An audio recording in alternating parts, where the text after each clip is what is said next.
señorita, pero los choferes también tienen su corazoncito. No me diga. Sí, señorita, y del lado izquierdo, igual que usted. Pedro Infante Cruz nació el 18 de noviembre de 1917 en el puerto mexicano de Mazatlán, estado de Sinaloa. Su padre, Delfino Infante García, y su madre, Refugio Cruz Aranda, tuvieron un total de 15 hijos. Delfino era músico y decidió buscar mejores oportunidades de trabajo fuera de Mazatlán. La familia Infante se asentó en Guamúchil, que era una de las ciudades más importantes de Sinaloa, y allí Pedro creció y vivió hasta su adolescencia. Tuvo que salir a trabajar desde joven, solo llegó a cursar hasta cuarto grado de primaria. A sus 10 años ya no asistía más a la escuela, había abandonado los estudios para ayudar a su familia. Llegando la adolescencia, Pedro aprendió el oficio de carpintero. Jerónimo Bustillos fue quien le enseñó todo acerca de esta actividad. Primero aprendió a realizar muebles y más adelante tomaría forma una mayor creación, su primera guitarra. Jerónimo tenía un hijo llamado Jesús que se convirtió en su primer maestro de música. Si bien la guitarra que había armado presentaba algunas fallas porque las maderas no estaban perfectamente encastradas y eso alteraba la acústica, no impidió que aprendiera lo básico y así poder comenzar con ese nuevo camino e intentar ganarse la vida cantando.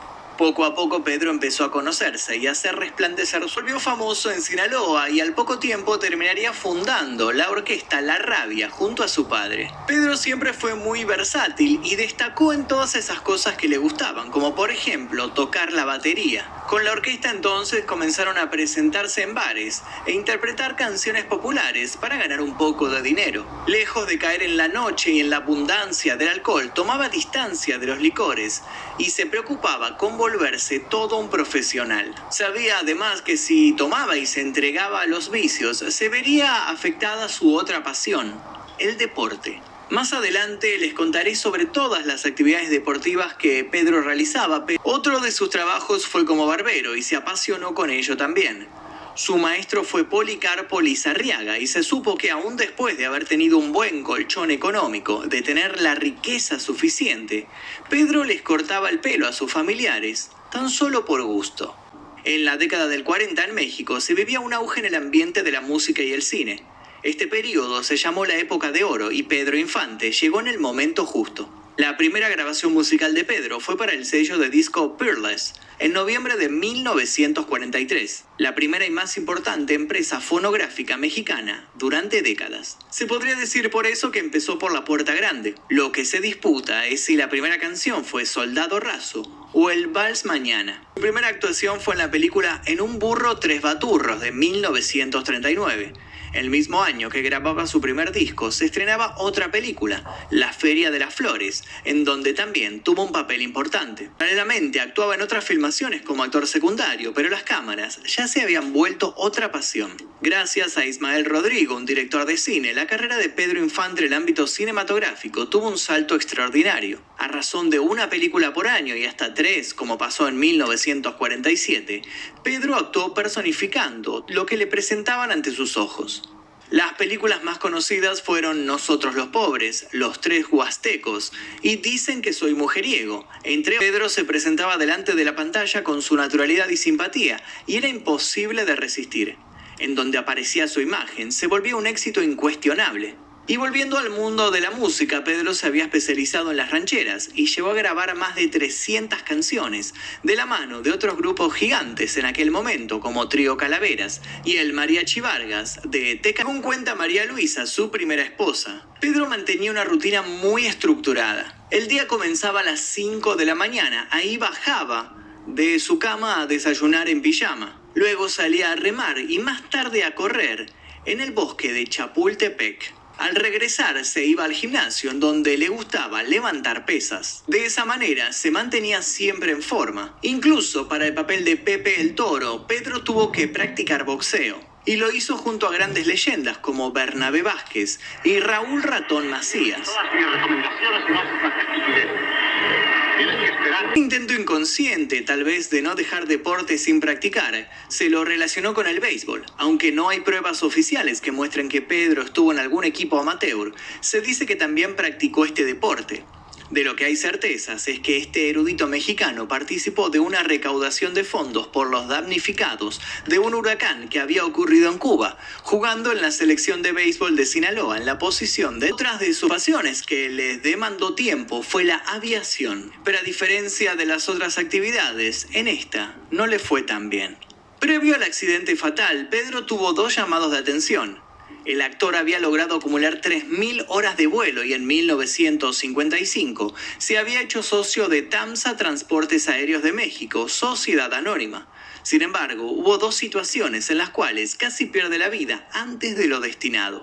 El primer accidente ocurrió en 1947, cuando Pedro tenía 30 años. Despegó del aeropuerto local luego de haber terminado con una presentación junto con el trío Metropolitano. La pista estaba a oscuras, sin un rastro de luz, por lo que pidió a sus amigos si por favor le iluminaban con los faroles de los autos. Ellos se negaron ya que les parecía una locura y Pedro, sin titubear y tercamente, se subió a la avioneta Bellanca Cruzer, un monomotor.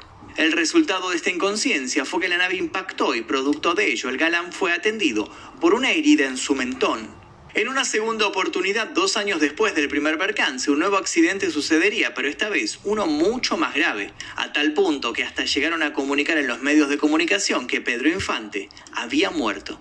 Pedro estaba regresando de Acapulco junto con Lupita Torrentera, su pareja extramatrimonial. Cuando estaban en pleno vuelo, la avioneta se descompuso y la brújula no funcionó. Paralelamente, se habían quedado sin combustible y no tuvieron más opción que aterrizar de urgencia en un potrero de Michoacán. Pero la bajada a tierra no fue como lo esperaban y terminaron estrellándose contra un árbol. El actor tuvo una lesión muy grave en la cabeza que comprendió desde la frente hasta la oreja izquierda, perdiendo la audición de un oído. Los tumbos que dio la aeronave casi se llevan la vida de uno de los actores más que... Lo intervinieron quirúrgicamente y le colocaron una placa de platino en la frente, placa que más adelante sirvió para identificarlo en un accidente del cual no tuvo retorno. Este segundo accidente cambió por completo a Pedro Infante. De repente su rostro había mutado y para poder ocultar las cicatrices tuvo que hacerse un bisoñé, una peluca, para que no afectara su imagen en público. Además, se le descubrió diabetes, lo cual reforzó su idea de practicar deportes, como les contaba anteriormente, y por ello instaló un gimnasio en su casa. El 15 de abril de 1957, Pedro amaneció en Mérida, en Yucatán. Al despertar hizo sus clásicos ejercicios y tomó un baño. Para las 5:30 de la mañana ya estaba listo para desayunar sus huevos con jamón, acompañados de pan, salchichas y un café caliente. Una hora más tarde se juntó con quienes lo acompañarían en lo que sería su último vuelo, el piloto Víctor Manuel Vidal Lorca y el mecánico Marcial Bautista. Viajarían en una nave de carga, el avión Consolidated B-24 Liberator. Este modelo había sido un bombardero de la Segunda Guerra Mundial y ya no se consideraba útil para uso militar, pero sí para aplicaciones civiles. Se les habían realizado algunas modificaciones para que fuera más liviano a la hora de utilizarlos como transporte público, pero se sabía que presentaban un problema. Su inestabilidad longitudinal complicaba la dinámica del vuelo. Además, la distribución del combustible era pobre y los vapores solían aturdir a los ocupantes, lo que volvía a esta aeronave algo peligrosa y difícil de operar. Pero a las 7:30 de la mañana estaba todo listo para despegar. Fueron autorizados por la torre y comenzaron a ascender, pero con problemas. Alcanzaron los 200 metros de altura y la aeronave empezó a descender hasta estrellarse. El avión impactó boca abajo, es decir, la cabina de control se estrelló primero, lo que da cuenta que hubo una pérdida total de control. Boca de Oro mexicana aún es llorado por sus fanáticos y por toda Latinoamérica. Con un perfil sencillo, humilde y carismático, se ganó el amor de todo el público. Filmó más de 50 películas y grabó más de 300 canciones que siguen resonando en su país. Se convirtió en artista sin escalas, era el rey de las rancheras, en parte por gran talento y en parte por el contexto en el que México brillaba en la música y en el cine.